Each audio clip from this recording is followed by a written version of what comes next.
చేస్తూ ఉంటాం. అంటే అన్నిటికంటే కూడా బంగారం అనేది చాలా విలువ కలిగినటువంటి వస్తువు. కానీ ఈ లోకంలో ఉండేటువంటి బంగారముకి అంత విలువ ఉంటే సమస్త లోకాలతో కూడా ప్రహర్షణీయమైనటువంటి నీ దివ్య శ్రేచరణాలు ఏవైతే ఉన్నాయో అవి బంగారం కంటే కూడా, బంగారపు తామరపురం కంటే కూడా గొప్పనైనటువంటి స్వామి. వాటిని సేవించుకోవాలని చెప్పి మేము వచ్చేసాము. మేమంతా కూడా సాధారణంగా ఈ లోకం లోపల అందరూ కూడా బంగారం కోసము తాపత్రయపడుతూ ఉంటారు. గొప్పనైనటువంటి భాగ్యం, ఇంత బంగారం ఉంటే అంత గొప్పవాళ్ళుగా భావిస్తూ ఉంటారు. ఒక కుటుంబము లేదా ఒక వ్యక్తి యొక్క విలువ ఎప్పుడు పెరుగుతుంది అంటే ఆయన ధరించినటువంటి వాళ్ళ ఇంట్లో ఉన్నటువంటి బంగారాన్ని బట్టి వాళ్ళు ఎంత గొప్పవాళ్ళో మనం అంచనా వేస్తూ ఉంటాం, వాళ్ళకు విలువను కలిగజేస్తూ ఉంటాం. అంటే ఈ లోకం లోపల బంగారానికి అంత గొప్పనైనటువంటి విలువ ఉంటుంది. అంతటి విలువ మాకు బంగారంతో పనిలేదయ్యా. నీ శ్రీచరణాలు ఏవైతే ఉన్నాయో ఆ శ్రీచరణాలే మాకు బంగారం లాంటివి. అది దొరకడమే చాలా కష్టం. ఆ బంగారం అందరికీ అందుబాటులో ఉంటుందా? బంగారం అందరూ కూడా చాలా సులభంగా కొనుక్కోగలుగుతారా, తెచ్చుకోగలుగుతారా? అలా తెచ్చుకోవాలి అంటే మనం చాలా శ్రమించాల్సినటువంటి అవసరం ఉంటుంది. అలా శ్రమించి డబ్బును సంపదను కూడబెడితే తద్వారా ఆ సంపద ద్వారా మాత్రమే బంగారాన్ని తెచ్చుకోగలుగుతాము. అలాగే పరమాత్మ యొక్క శ్రీచరణాలను చేరుకోవాలి అంటే కూడా ముందుగా మనము చాలా శ్రమించాలి. పరమాత్మ చేరుకోవాలి అంటే ముందుగా మనం జ్ఞానాన్ని సంపాదన చేసుకోవాలి. పరమాత్మ ఎక్కడ దొరుకుతాడో, ఏ మంత్రంలో దొరుకుతాడో ఆ మంత్రాన్ని మనం సదాచారం నుంచి స్వీకరించాలి. ఆ స్వీకరించినటువంటి మంత్రం ఏదైతే ఉందో దాన్ని నిరంతరం కూడా అనుష్ఠానంలో ఉంచుకోవాలి. అలా అనుష్ఠానంలో ఉంచుకుంటేనే పరమాత్మ యొక్క అనుగ్రహం మనకు కలుగుతుంది. ఆయన ఎలాంటి వాడు? నిర్హేతుక కరుణా కటాక్షము అని చెప్పేసి మనం అంటాం. ఆయన మనం అనుగ్రహించాలి అంటే ఎలాంటి కారణాలు ఆయనకు అవసరం లేదు. మనం చెప్పుకున్నాము దదిబాండుడు అనేటువంటి వాడు. ఆయన కృష్ణ పరమాత్మ దదిబాండుడికి మోక్షాన్ని ఇచ్చేశాడు. కేవలం దదిబాండుడికి ఇచ్చేశాడా? కృష్ణుని దాచి ఉంచేటువంటి గుడ్డ, ఒక జడతో కలిగినటువంటి గుడ్డకు కూడా మోక్షాన్ని ఇచ్చేశాడు.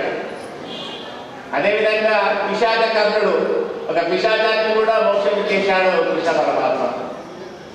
రామచంద్రుడు జటాయువుకు మోక్షాన్ని ఇచ్చేశాడు. అంటే పరమాత్మ తలుచుకుంటే ఎవరికైనా మోక్షాన్ని చాలా సులభంగా అనుగ్రహించగలుగుతాడు. ఆయన అనుగ్రహించాలి, ఉద్ధరింప చేయాలి అనుకుంటే ఆయనకేమో కారణం అవసరం లేదు. నిర్హేతుక కరుణా కటాక్షం అంటాం. ఎలాంటి కారణాలు లేకుండానే మనం అనుగ్రహం చేస్తూ ఉంటాడు. కాబట్టి నిరంతరం కూడా మనం ఆయన అనుగ్రహం కోసమని ఆ శ్రీచరణాలు నారాయణ చరణం శరణం ప్రపద్యే శ్రీమతే నారాయణాయ నమః అన్నటువంటి ద్వయమంత్రం ఏదైతే ఉందో ఆ ద్వయమంత్రాన్ని మనం ప్రతిరోజు కూడా అనుష్ఠానంలో ఉంచుకోవాలి. మంత్రరత్నము అంటాం. ఆ మంత్రరత్నం ఎప్పుడు కూడా మన యొక్క పెదవుల పైన కదలాడుతూ ఉండాలి. నారాయణ చరణం శరణం ప్రపద్యే అంటూ ఎప్పుడు కూడా నిరంతరము మన పెదవుల పైన కదలాడుతూ ఉండాలి, పలుకుతూ ఉండాలి. అలా పలుకుతూ ఉంటే ఆయన అనుగ్రహం మనకు కలుగుతుంది. తద్వారా నీ యొక్క అనుగ్రహం మాకు కలిగినప్పుడు మేము గొప్పవాడుగా భావించబడతామయ్యా. కాబట్టి మరి నీ అనుగ్రహం కలగాలి అంటే మేము నిదానంగా సమయం తీరిక దొరికినప్పుడు నీ నామస్మరణ చేస్తామంటే ఎలా కుదురుతుంది?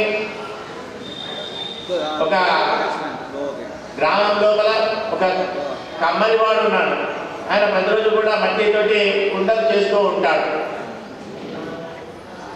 ఆయన కుండలు చేయడంలో చాలా బిజీగా ఉంటాడు. కాబట్టి ఉదయం లేవగానే ఒకసారి నారాయణ అంటాడు, మళ్ళీ మధ్యాహ్నం భోజనం చేసే సమయం లోపల ఒకసారి నారాయణ అంటాడు, తను పడుకునే ముందు ఒకసారి నారాయణ అంటాడు. ఆ శ్రీ మహావిష్ణువు ఆ కుమ్మరి వాడు ఎవరైతే ఉన్నారో కుండలు చేసేటువంటి వాడు చాలా ప్రీతికరమట. గొప్పనైనటువంటి భక్తుడు అని చెప్పేసి అంటాడు. ఒకసారి నాన్న మహర్షికి అనిపిస్తుంది, స్వామి నిరంతరం కూడా నీ యొక్క నామస్మరణ చేస్తూ ఉంటాను కదా నేను నారాయణ నారాయణ అని, మరి నాకంటే కూడా గొప్పనైనటువంటి భక్తుడా కుండలు చేసేటువంటి వాడు అంటే, అవును నారద, నీకంటే వాడిలో గొప్పనైనటువంటి భక్తుడే, నిరంతరం నేను నామస్మరణ చేస్తూ ఉంటావు కావచ్చు, కానీ నీకంటే వాడి గొప్పనైనటువంటి భక్తుడే. లేదు స్వామి, వాడికంటే కూడా నేనే గొప్పనైన భక్తుడిగా నేను నిరూపించుకుంటానని చెప్పేసి అంటాడు. ఓహో అలాగా అని ఒక నీటి పాత్రను నిండా నీటి పాత్ర తలపైన ఉంచి అలా అన్ని లోకాలు కూడా తిరిగి మళ్ళీ ఇక్కడికి రావాలి, ఇందులో యొక్క చుక్క కూడా నేను కింద పడకూడదు అని చెప్పేసి అంటాడు. అనగానే అలాగే నీటి పాత్రను పెట్టుకుంటాడు, అన్ని లోకాలు తిరిగి వచ్చేస్తూ ఉంటాడు. తిరిగి వచ్చిన తర్వాత అంటాడు, మహర్షి నీవు అన్ని లోకాలు తిరిగి వచ్చేసావా? తిరిగి వచ్చాను స్వామి. మరి నీళ్ళకి ఒక చుక్కప్పుడు కింద పడలేదు కదా? పడలేదు, పడకుండానే వచ్చాను. మరి ఈ కాలంలో నన్ను ఎన్నిసార్లు నారాయణ నా నామస్మరణ చేశావయ్యా నీవు అంటే ఒకసారి లెక్క పెట్టుకుంటాడు, శూన్యం, ఒకసారి కూడా నామస్మరణ చేయలేదు. అంటే ధ్యాస అంతా ఎక్కడ ఉంది నీకు? నీ నీళ్ళు ఎక్కడ కింద పడిపోతాయో అని దానిపైన ధ్యాస ఉంది తప్పించి నా మీద నీకు ధ్యాస లేదు కదా. అంటే నిరంతరం ఒక్క రోజుకు ఈ నీటి చుక్క కింద పడకూడదంటే నీవు ఇంత జాగ్రత్తగా తీసుకుని వచ్చావు, ఒక్కసారి నామస్మరణ చేయలేదే. మరి అలాంటి కుండలు చేసేటువంటి వాడు ప్రతిరోజు కూడా ఉదయం నుంచి సాయంత్రం వరకు కూడా ఎంతో శ్రమ పడుతూ ఉన్నటువంటి వాడు రోజు 3 సార్లు నా నామస్మరణ చేస్తున్నాడు అంటే వాడు గొప్పలేని భక్తులే కదా. లౌకిక పరమైనటువంటి ఎన్ని బంధాలున్నా, ఎన్ని రకాలైనటువంటి అడ్డంకులున్నా కూడా కనీసం 3 సార్లు అయినా నా నామస్మరణ చేస్తున్నాడు కదా. అందుకోసమని కుమ్మరి వాడు నాకు చాలా ప్రీతికరమయ్యా, చాలా గొప్పలైన భక్తులయ్యా అని తెలియజేస్తాను. అంటే దేవతలు చాలా ఎంతో మంది ఉండదు, నిరంతరం కూడా పరమాత్మ సేవలో ఉన్నప్పటికీ కూడా ఈ లోకంలో ఉంటూ ఈ సాంఘికమైనటువంటి అనేక రకమైనటువంటి బాధ్యమైనటువంటి లౌకిక బంధాలను మనం చిక్కుబడి తద్వారా మనకు ఎప్పుడు సమయం దొరికినా ఎప్పుడు సమయం కల్పించినా భగవంతుడు మనం నామస్మరణ చేస్తున్నాం కదా. అంటే మనం చాలా పుణ్యాత్మం, చాలా గొప్పమైనటువంటి వాళ్ళమే. ఆ భాగ్యం మన పరమాత్మ కలిగజేశాడు. కాబట్టి స్వామి మేము కూడా ఉదయమే నీ కోసం ఎందుకు వచ్చేసాము అంటే మళ్ళీ నీ యొక్క సేవా భాగ్యం కలుగుతుందో లేదో అని చెప్పేసి గొప్పనైనటువంటి నామస్మరణ చేస్తూ నీ దగ్గరికి వచ్చేసామయ్యా.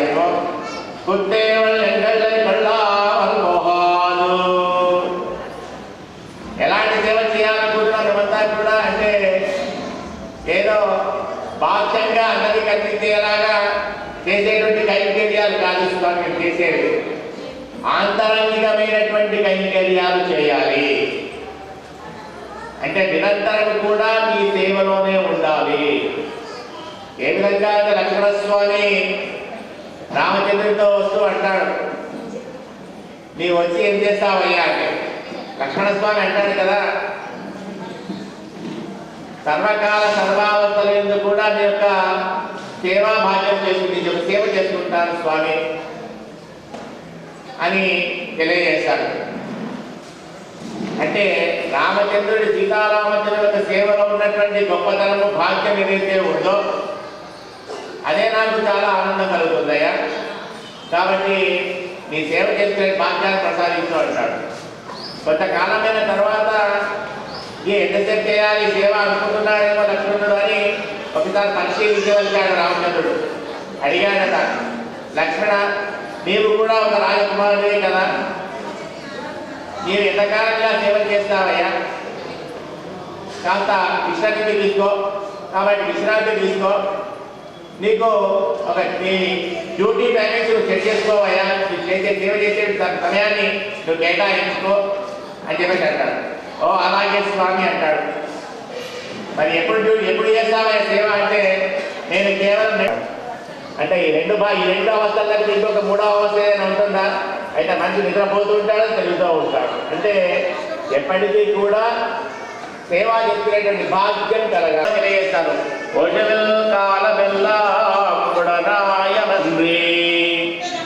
కానీ ఈ కాలం ఎంత చెప్పేసి ఉంటుందో అంతకాలము కూడా సేవ చేసుకునేటువంటి భాగ్యం మాకు ప్రసాదించాయ్యా అని ప్రార్థన చేసుకుంటాం. అంటే నిరంతరం కూడా కాలము అనేది అయిపోయినటువంటిది. అలా యాంత్రికమైనటువంటి సేవలు చేస్తూ ఉండాలి స్వామి అని చెప్పి తెలియజేస్తారు.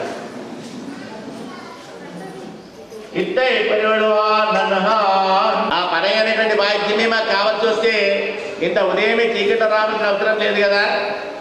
మేము ఇప్పుడు వచ్చామంటే ఇక్కడికి రావాల్సినటువంటి వాడిని,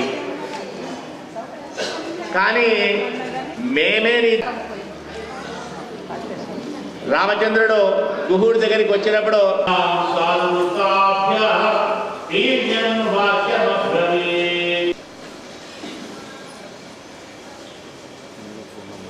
రామచంద్రుడు ఇది రామాయణంలోని అయోధ్యకాండలో వస్తుంది. రామచంద్రుడిని దగ్గరికి వచ్చాడు, గుహుడిని అడుగుతాడు కదా, అడుగుతూ వచ్చావా అంటే ఇంత శ్రమపడి నా కోసం నాకు అడుగుతూ వచ్చావా గుహుడా, నా కోసం ఇవాళ పరిగెత్తుకుంటూ వచ్చాడు అంటే అలా వచ్చినప్పుడు నీ పాదాలకు ఎంత కాలం తెలియదో కదా. నీ పాదాలకు ముళ్ళు కానీ రాళ్ళు కానీ వాటన్నింటినీ కూడా ఊర్చుకుంటూ నన్ను చేరుకోవాలి అని నా దగ్గరికి వచ్చావు కదా, చాలా ఆనందం వేస్తుంటాయా నాకు అని అడిగావో. మేమంతా కూడా నీకోసం పరిగెత్తుకుంటూ వచ్చామయ్యా. అంటే వచ్చినటువంటి గుడిని ఒకసారి ఆలింగనం చేసుకున్నాడు. అంటే ఆలింగనం చేసుకుని తనకు సారుగా సర్వస్వంగా అర్పణ చేసుకున్నాడు పరమాత్మ. దాన్ని సహభోజనం చెప్పేసి అంటాం మనం. కూడా ఆనందించాడట. ఆ విధంగా ఇద్దరు ఏ విధంగా అయితే ఒకేసారి ఆనందాన్ని అనుభవిస్తున్నారో దాన్ని సహభోజనం చెప్పేసి అంటాం. అలాగే మేమంతా కూడా నీ దగ్గరికి పరిగెత్తుకుంటూ వచ్చాం. గుడి ఏ విధంగా వచ్చాడో మేము కూడా అలాగే వచ్చామయ్యా. కాబట్టి మమ్మల్ని కూడా గుహుడిని ఏ విధంగా నువ్వు ఆదరించి నీ వాడిగా నీవు భావించావో అలాగే మమ్మల్ని కూడా నీ వాడిలాగా నువ్వు భావించారయ్యా. అలా భావించి నిరంతరము కూడా నీ సేవా బాధ్యత ప్రసాదించాలి. ఎంగళ ఎక్కళ్ళారు ఇట్టే పడవాన్ గోవింద. మళ్ళీ ఈరోజు పాఠంలో మళ్ళీ ఒకసారి గోవింద అని పిలుస్తూ ఉన్నారు. గోవిందనామ శబ్దానికి మనకు అనేకమైనటువంటి అర్థాలను ఇస్తూ ఉంది. గో అనేటువంటి శబ్దానికి పరమ పదము అని కూడా అర్థం ఉంది. మనకు పరమపదాన్ని అందించేటువంటి వాడు గోవిందుడే. క్రియపతి శ్రీమన్నారాయణ పరమపదాన్ని అందించేటువంటి వాడు. అందుకోసమే మోక్ష మనకు కావాలి అంటే మోక్ష ఇచ్చే జనార్దన అంటాం. మోక్షం కావాల్సిన ఎవరిని ఆశ్రయించాలి అంటే జనార్దనుడు శ్రీమహావిష్ణువును ఆశ్రయించాలి. అలా ఆశ్రయించినటువంటి వాళ్ళకి మాత్రమే మోక్షం లభిస్తుంది. గో అనేటువంటి శబ్దానికి ఇచ్చువాడు అని అర్థం ఉంది మనకు. అంటే ఆయన మనకి ఇస్తాడు, మనం ఏది కొనుక్కుంటే అది ఇస్తాడు. ఆచార్యులు ఇచ్చేటువంటి వాడే. ఆచార్యుడు మనకు జ్ఞానాన్ని ఇస్తూ ఉంటాడు. ఆ జనార్దనుడిని ఆశ్రయిస్తే మనకు పరమపదము లభిస్తుంది, మోక్షం లభిస్తుంది. అదేవిధంగా గో శబ్దానికి నేత్రము అని కూడా అర్థం ఉంది. ఈ నేత్రం ఏం చేస్తుంది? జ్ఞానాన్ని మనకు కలుగజేస్తుంది. ఆ నిజమైనటువంటి జ్ఞానం అంటే ఏమిటి? నేత్ర సౌందర్యము అంటే ఏమిటి? పరమాత్మను దర్శించినటువంటి కన్నులని మనకు ఏదైతే తెలియజేస్తుందో ఆయన చూసినటువంటి కన్నులు మాత్రమే నిజమైనటువంటి కన్నులు. ఆయన దర్శించలేనటువంటి కన్నులు ఉన్నా ఒకటే లేకపోయినా ఒకటే కదా అని మనకు తెలియజేస్తుంది శాస్త్రం. నిజమైన నేత్ర సౌందర్యం అంటే ఆయన దర్శించుకోవడంలోనే ఉంటుంది. కాబట్టి ఆయన దర్శించడం ద్వారా మనకు ఆనందం కలుగుతుంది. అదేవిధంగా గోశబ్దానికి జలము అని కూడా అర్థం ఉంది. మనకందరికీ కూడా ఆధారభూతమైనటువంటిది జలములు మాత్రమే. మనం ఆహారం లేకపోయినా కూడా ఉండగలుగుతాము. ఏ విధంగా ఉండగలుగుతాము? నీటిని తాగైనా సరే, నీటిని స్వీకరించైనా సరే మనము అన్నం లేకపోయినా ఆహారం లేకపోయినా బతకగలుగుతాం మనం నీటిని స్వీకరించి. కాబట్టి అలా నీటికి ఆ నీరు మనకు ఆధారభూతమైనటువంటిది.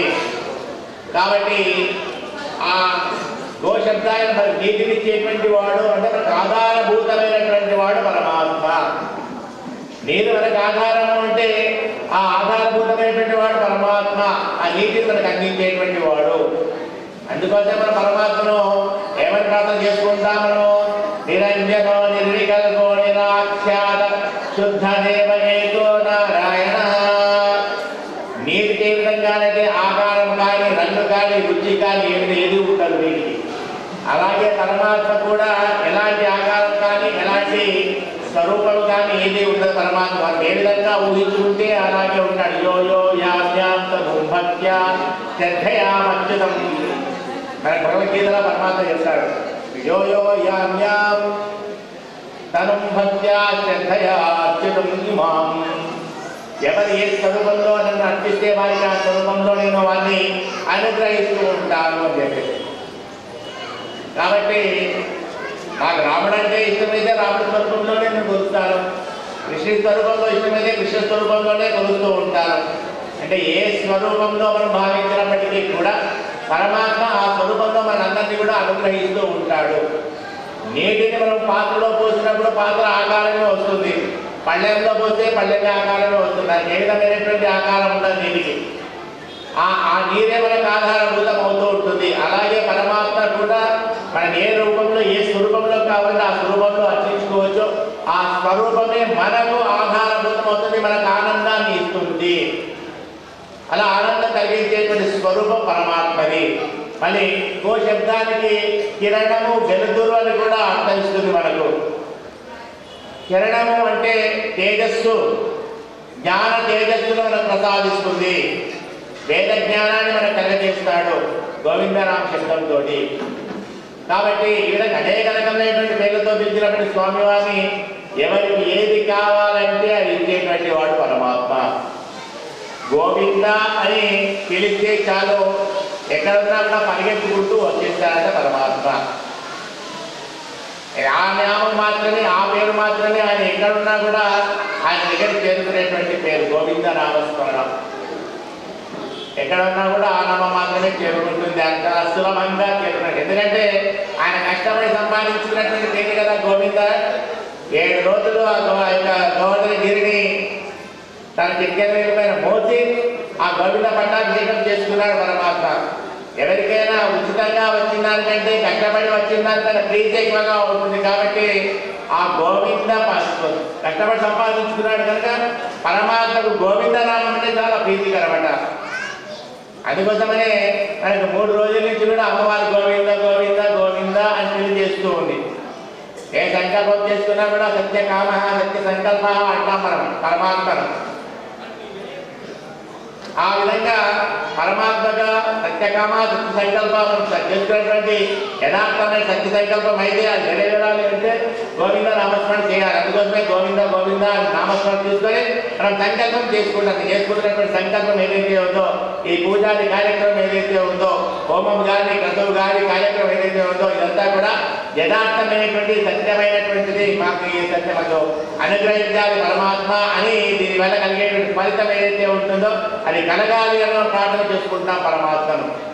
అందుకోసమే గోవింద గోవింద గోవింద అంటూ ప్రార్థన చేస్తూ ఉంటాం మనం. ఈ దివ్య ప్రబంధం కూడా చాలా గొప్పనైనటువంటిది. ఈ దివ్య ప్రబంధాన్ని ఎవరైతే గానం చేస్తారో, ఎవరైతే ప్రతిరోజు కూడా అనుష్ఠానంలో ఉంచుతారో వాళ్ళందరికీ కూడా కలిగేటువంటి ఫలితాలన్నీ కూడా యథార్థమైన సత్య సంకల్పమైనటువంటివి.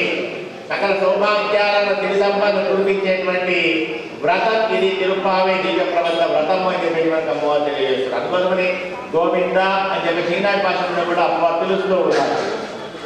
అలా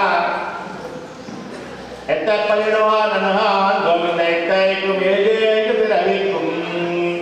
స్వామి ఎందుకు వచ్చామో తెలుసా? నీకు రాకున్నటువంటి సంబంధం ఈ జన్మలోని కాదు స్వామి, ఏడేడు జన్మల సంబంధం ఉంది మనది. మనం అంటామే వివాహం చేసే సమయం లోపల 7 జన్మల సంబంధము అని చెప్పేసి అంటాం మనం. అంటే ఆ దంపతులు తన నూతనంగా ఏర్పడేటువంటి దంపతులు ఎవరైతే ఉన్నారో ఆ దంపతుల జంట ఎవరు కూడా ఈ జన్మలో కుదిర్చినటువంటి సంబంధం కాదని 7 జన్మల సంబంధంగా ఉంటుంది. అలాగే కృష్ణ పరమాత్మతో మనతో ఉన్నటువంటి సంబంధం కూడా ఈ జన్మలో ఉండేటువంటి సంబంధం కాదు, ఈ జన్మల సంబంధం అయ్యా స్వామి. నువ్వు ఎన్ని జన్మలు ఎత్తుతావో మేము కూడా అన్ని జన్మలో నీవు మా కోసం మమ్మల్ని ఉద్ధరింపజేయడం కోసం నువ్వు జన్మలు ఎత్తుతావయ్యా, అవతరిస్తావయ్యా. మేము మా పాపకర్మ పుణ్యకర్మలు అనుభవించడం కోసం మేము కూడా జన్మలు ఎత్తుతుంటామయ్యా. మరి మా పాప పుణ్యకర్మలన్నీ కూడా ఎప్పుడు తొలగిపోతాయి?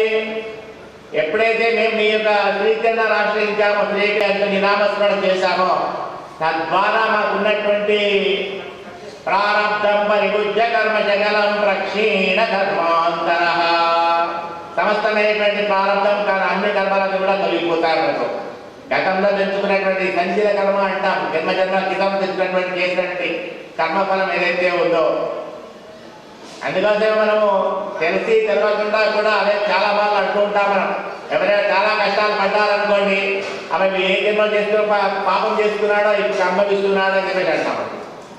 అంటే వాటికి అనుభవిస్తున్నట్టు పాపం కష్టాలు ఏవైతే ఉన్నాయో ఏ జన్మలోది కాదు, జన్మల కష్టం అంతా కూడా ఏ జన్మలో చేస్తున్న కష్టం అని చెప్పేసి. అలాగే సుఖపడ్డాడు అనుకోండి, అలా కూడా అంటాం, ఏ జన్మలో పుణ్యం చేసుకున్నాడో ఇలా సుఖపడుతున్నాడు అని చెప్పి అంటాం. అంటే కష్టపడ్డా సుఖపడ్డా కూడా ఇదంతా కూడా జన్మల బంధం. ఇదంతా పరమాత్మతో మనకు ఉన్నటువంటి బంధం ఏదైతే ఉందో, మనం పాప పుణ్య కర్మను అనుభవించడం కోసం మనం పుడుతూ ఉంటాం, పరమాత్మను ఆశ్రయిస్తూ ఉంటాం. మనకు ఎప్పుడైతే కర్మ రహితం అవుతామో, మనకు హరిహరది పాపాని దుష్ట చిత్తైన విస్మృత, హరినామస్మరణ చేస్తే సమస్తమైన పాపాలన్నీ కూడా తొలగించేస్తుంది అని చెప్పి తెలియజేస్తుంది. కాబట్టి అలా గొప్పనైన హరినామస్మరణ చేస్తూ ఎప్పుడైతే ఆయన ఆశ్రయిస్తామో, ఈ జన్మల బంధంగా ఉన్న బంధాన్ని కొనసాగిస్తూ పరమాత్మలకు ఎప్పటికీ శాశ్వతంగా ఆయన నిరంతరమైనటువంటి సేవా భాగ్యంలో ఉండేటువంటిది.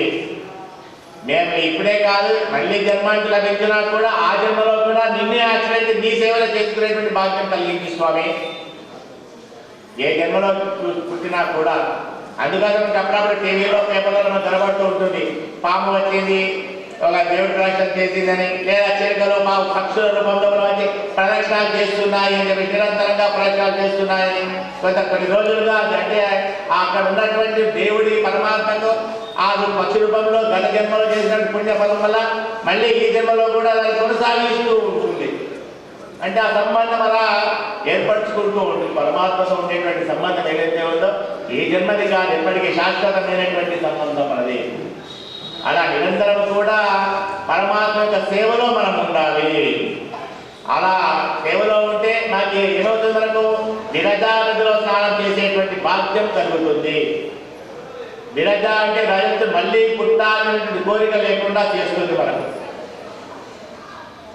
జర అంటే మృత్యువు, మరణం లేకుండా చేస్తుంది. మరణం ఎప్పుడు ఉంటుంది మనకు? పుడితే కదా మనకు మరణం అనేది ఉండేది. అంటే పుట్టక ఉండదు, మరణం లేదు అంటే పుట్టుక కూడా లేదు. ఎందుకంటే మనకు చాలా చక్కగా భగవద్గీతలో చెప్పారు, జాతృవో మృత్యు, పుట్టినవాడు గిట్టక మారడు. మరి గిట్టక మరణం కావేనప్పుడు మరణం పుట్టుక ఎట్లా ఉంటుంది?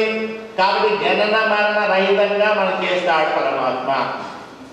ఆ జనన మరణ రహితం కావాలి అంటే మనం విరజా నదిలో స్నానం చేయాలి. రజస్సు కోరికలన్నీ కూడా తొలగించేసుకోవాలి మనము.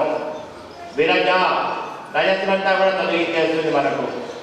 ఆ అమృతతుల్యమైనటువంటి విరజా నదిలో స్నానం ఆచరించడం చేత మళ్ళీ పుట్టాలి అన్నటువంటి కోరిక కూడా మనకు కలగదు. ఏమైనా సుఖభోగాలు మనకు కావాలనిపించదు.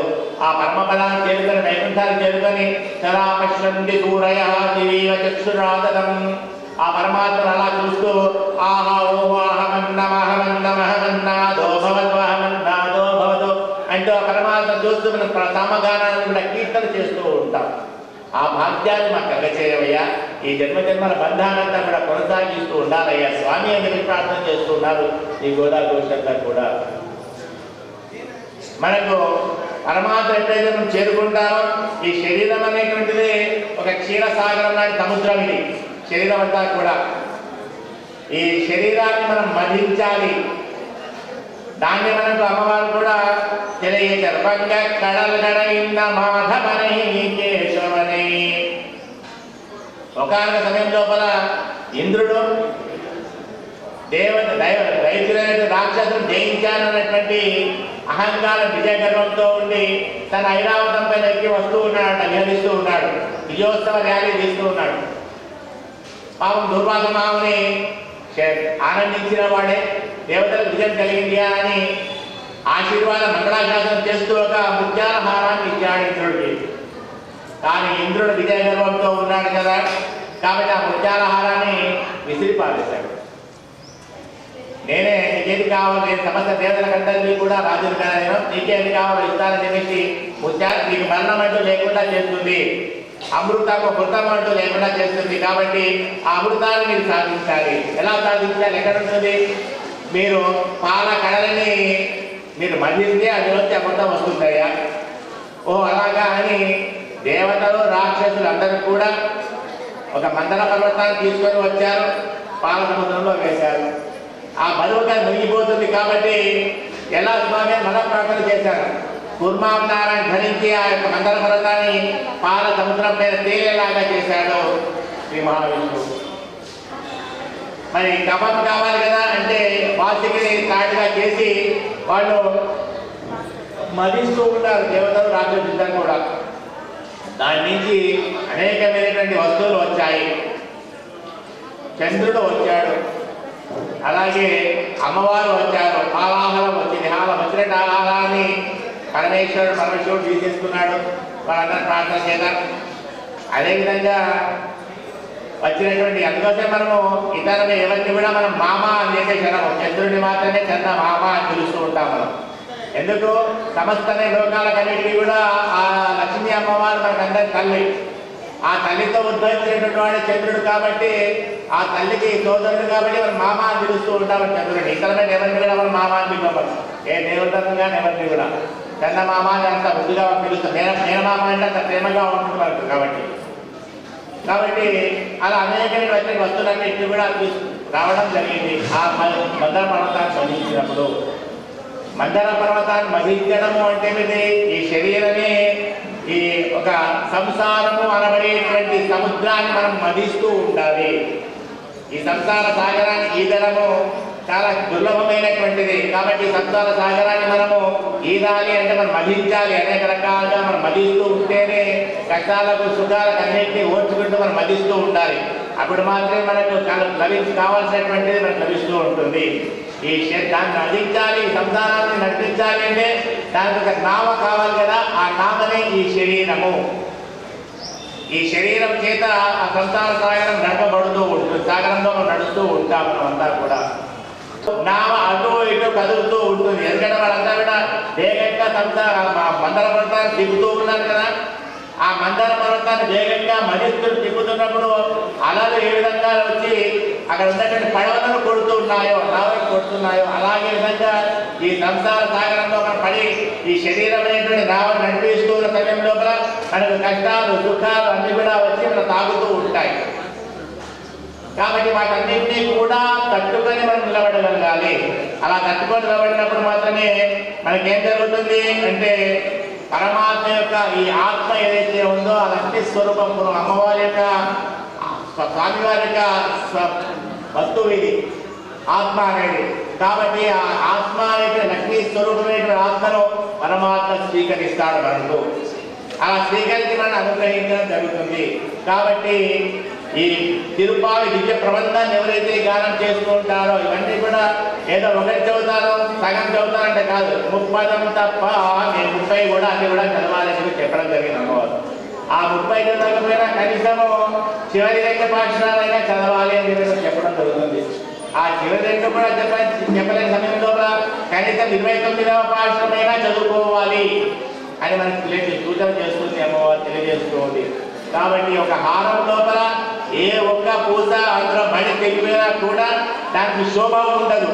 అదేవిధంగా 30 పాఠశాలతో కూడినటువంటి హారం ఏదైతే ఉందో మణిహారం లోపల ఏ ఒక్క పాఠశాల మనం తప్పినా కూడా ఆ యొక్క దివ్య ప్రబంధానికి ఉండేటువంటి సౌరభం ఏదైతే ఉందో, పరిమళం ఏదైతే ఉందో అదంతా కూడా కోల్పోతుంది. కాబట్టి అందమైనటువంటి మర్యాదాన్ని మనము ధరించి వేసుకోవాలి. మనం ప్రతిరోజు కూడా నిత్య అనుసంధానంలో ఉంచుకోవాలి. గొప్పది అలా చదివితే ఏమవుతుంది అంటే పరమాత్మకు ప్రీతికరంగా మనం మాట్లాడమంట. మనం చూసి ఆయన యొక్క కళ్ళ పరమాత్మ కళ్ళని తల్లి వైపు వాళ్ళు వచ్చారనుకోండి, అమ్మమ్మ వాళ్ళు లేదా తాత వాళ్ళు వచ్చారనుకోండి, మన ఇంట్లో వాళ్ళకి స్పెషల్గా రకరకాల అనేక రకాల తీపి పదార్థాలు కానీ అనేక రకాలు చేస్తూ ఉంటారు. కాబట్టి అమ్మవారికి సంబంధించిన వాళ్ళు మనమంతా కూడా. కాబట్టి అదేవిధంగా పరమాత్మ చాలా మన పైన అనుగ్రహంగా ఉంటాడు, అనుగ్రహిస్తూ ఉంటాడ, మన పైన ప్రేమ కలుగుతూ ఉందట. అలా గొప్పనైనటువంటి ఈ యొక్క దివ్య ప్రబంధాన్ని మనము పరమంశ పరివ్రాజకాచార్యులు శ్రీ శ్రీ శ్రీ చిరశ్రీమన్నాథ స్వామి వారి యొక్క పరిపూర్ణ మంగళాశాసనాల చేత, అదేవిధంగా మన ఆలయ స్థానాచార్యులైనటువంటి ఉభయ వేదాంత పండితరత్న శ్రీ వెంకటాచార్య స్వామి వారి యొక్క అనుగ్రహం చేత మనము ఈ సంవత్సరం కూడా ధర్మాదాన్ని ఈ యొక్క తిరుపాది ప్రబంధ కాలక్షేపాన్ని పూర్తి చేసుకున్నాము. వారి యొక్క మంగళాశాసన ఆచార్య మంగళాశాసనం, అదేవిధంగా ఆ సీతారామచంద్ర స్వామి వారి యొక్క మంగళాశాసనాలు భగవతల్లి యొక్క అనుగ్రహం అందరికైనా కూడా నిరంతరం ఉండాలి అని చెప్పేసి నేను కోరుకుంటూ జై శ్రీమన్నారాయణ. ప్రతి ప్రజాపరిపాలన